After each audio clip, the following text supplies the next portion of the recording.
In zdaj smo pripravljeni na našo prvo naložbo, ampak najprej moramo naložiti denar.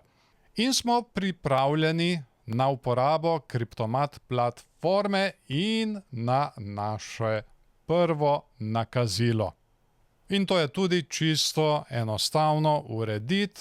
Kar naredim je, da grem tukaj gor in kliknem na gumb Nakaži.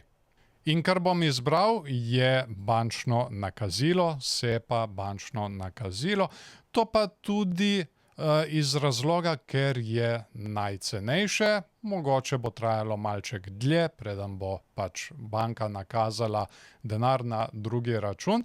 Imamo tudi tukaj sicer opcijo s kreditno kartico, ampak je malček problem zaradi tega, ker kreditne kartice vzamejo tudi svoje provizije, tako da to nakazilo zna biti malček dražje. Tako da bom izbral bančno nakazilo in nato se mi prikaže tole okno. Tukaj so vsi podatki, kam moram jaz nakazati denar, da bo potem viden na mojem Kriptomat računu. Torej, prejemnik Fintech XOU, tukaj je tudi naslov firme in račun firme, številka računa oziroma IBAN. Zdaj, ni vam treba vsega tega prepisovati.